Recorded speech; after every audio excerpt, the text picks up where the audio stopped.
Olá, meus amigos, meus irmãos. Vamos meditar sobre a palavra de Deus. Vamos aprender mais um pouco. O objetivo dos nossos vídeos é fazer você ter uma fé genuína, uma fé verdadeira, como no princípio do cristianismo.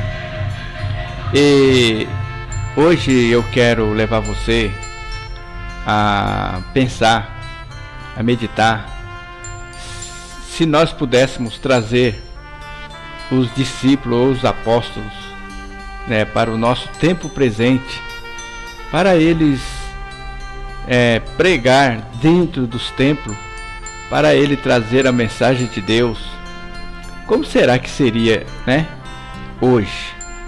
Bem, a princípio, como eles são muito conhecidos na Bíblia, eu acredito que os templos iam ficar abarrotados de pessoas. Acredito piamente nisso. Primeiros dias eles iam encher as igrejas, ditas igrejas. Mas depois eu acredito que a pregação deles iria esvaziar as igrejas. Eu acredito que muitas igrejas iriam ser reduzidas a números bem pequenos. E para você comprovar isso, nós comprovamos isso na nossa reunião. Eu costumo dizer que na nossa igreja só fica aquele que realmente é de Deus, porque as nossas pregações elas são como antigamente, como no princípio. Para provar isso aí, eu quero fazer uma leitura aqui, como se os apóstolos estivessem hoje dentro dos templos. A primeira leitura que eu quero fazer é no livro de Atos, E que será que os discípulos, os apóstolos teriam para dizer hoje para o tempo presente? Mas antes de as pessoas entrarem nas igrejas, dentro das igrejas, ia ficar alguém lá dentro, lá na porta, perguntando: o que você veio fazer? O que você veio buscar? E muitos deles iam apresentar muitas questões, E aí ia começar a pregação da seguinte forma, que está aqui no versículo 22 do capítulo 14. Vamos fazer a leitura e vamos explanar o que os apóstolos iam dizer e que o povo iria, como que o povo iria reagir. Diz aqui no versículo 22: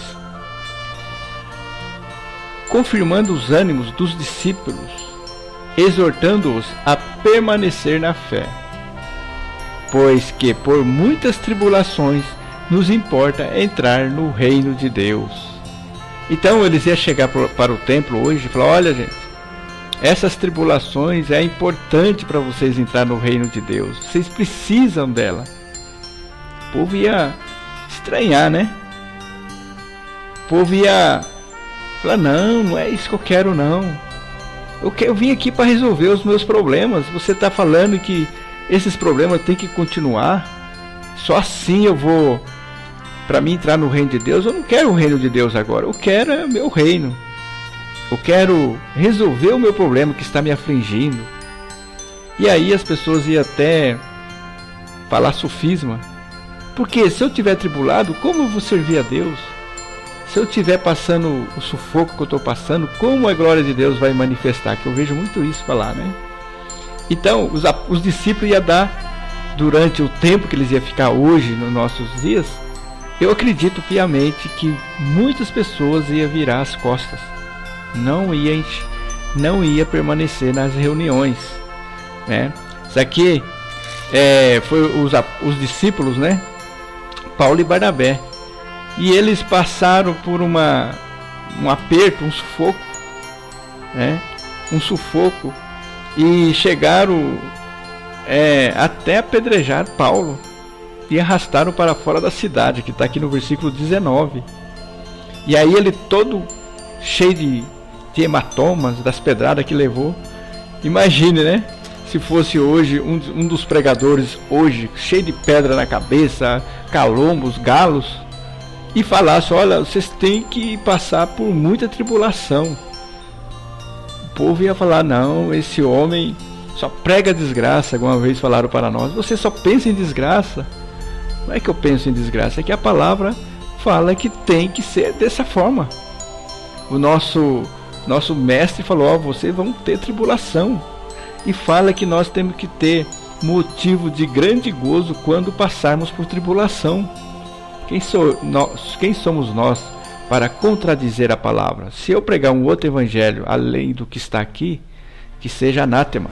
Por isso, meus amigos, meus irmãos, eu insisto que o verdadeiro evangelho, ele não é este evangelho que está por aí. E eu quero fazer outra leitura também. Vamos supor que o apóstolo Pedro agora, né?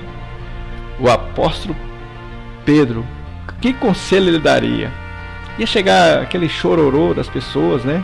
Hoje tem os gabinetes, os escritórios. Aí entra uma pessoa, né? Falando, eu tô padecendo, eu tô sofrendo por causa disso. O que será que o apóstolo Pedro iria dizer, aconselhar para essas pessoas? Muitos dos pastores hoje iam mandar fazer uma campanha, que ia falar que tinha que vir não sei quantos dias, né? Então vamos fazer a leitura aqui em 1 Pedro, capítulo 3, versículo 14. Isso aqui é uma parte de uma pregação que Pedro iria fazer. Diz assim: mas também, se padecerdes por amor da justiça, sois bem-aventurados, e não temais com medo deles, nem vos perturbeis. Tá vendo? O povo não ia querer isso. Versículo 17: porque melhor é que padeçais fazendo bem, se a vontade de Deus assim o quer, do que fazendo mal. Agora, se eu estou padecendo, se aquela luta está vindo porque eu fiz besteira, fiz o mal, aí não tem glória nenhuma, não tem vantagem nenhuma no reino de Deus. Vocês estão percebendo aqui que o evangelho, seguir o evangelho verdadeiro, é totalmente diferente do que está por aí?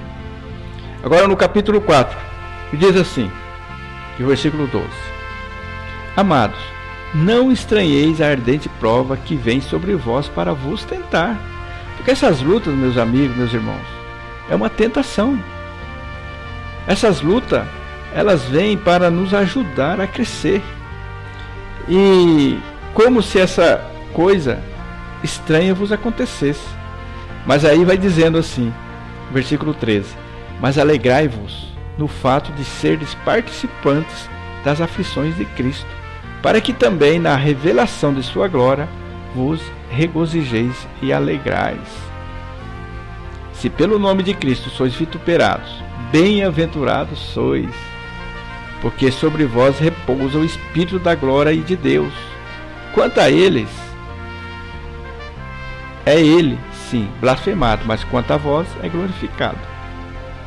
Mas aí a palavra vai dizendo, o apóstolo vai dizendo de novo, olha, mas se padece como cristão, não se envergonhe, antes glorifique a Deus nesta parte. 19: portanto também os que padecem segundo a vontade de Deus, encomendo-lhe as suas almas como ao fiel Criador, fazendo o bem.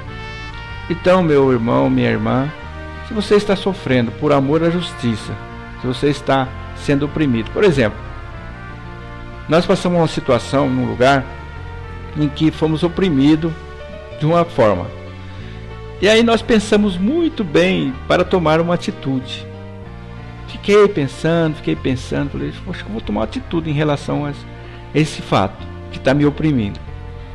Mas eu pensei nas coisas de Deus. Eu falei, eu posso botar tudo a perder, embora eu esteja com a razão, embora eu esteja certo, mas se eu tomar uma atitude, eu vou botar o reino de Deus, e que é que as pessoas acreditam em nós, tudo a perder, por causa da minha justiça, né? Que eu estava pensando, né? Estava sofrendo uma tribulação, resolvi ficar quieto. Então, nesse caso, nós padecemos por amor a Cristo. Se nós padecemos por amor a Cristo, está dizendo porque repousa o Espírito da glória de Deus. Vocês entenderam? Às vezes no casamento você está padecendo porque você é uma serva de Deus, você é um servo de Deus, você está padecendo, mas aí você está na sua razão. Você está na sua razão, mas você pensa, se você tomar uma atitude, você vai prejudicar a obra de Deus, o que Deus quer de nós, para não dar motivos para eles falarem mal de nós. Então, meu irmão, minha irmã, seguir o Evangelho é sofrimento. Nós não mentimos aqui na nossa igreja, por isso que a nossa igreja são pouquíssimas pessoas que participam, que nós pregamos a verdade. Nós falamos, você tem uma cruz para levar, você vai sofrer, é preciso sofrimento, né? Por isso que o nosso Salvador, ele apresenta uma porta estreita, né? Ele apresenta uma cruz, mas as pessoas não querem. E certa vez alguém falou, eu não quero esse evangelho. Ele não quer mesmo, ele já tem um outro evangelho, é o evangelho largo, espaçoso, que não é outro evangelho, mas o evangelho falso, que vai levar as pessoas à perdição, que vai levar a pessoa a ter uma grande decepção lá no final da sua vida. Porque se a palavra está dizendo que é necessário que nós padeçamos, então vamos padecer. Mas ele também nos dá alegria. Ele nos dá a alegria da salvação. Ele dá a alegria das promessas do nosso Deus.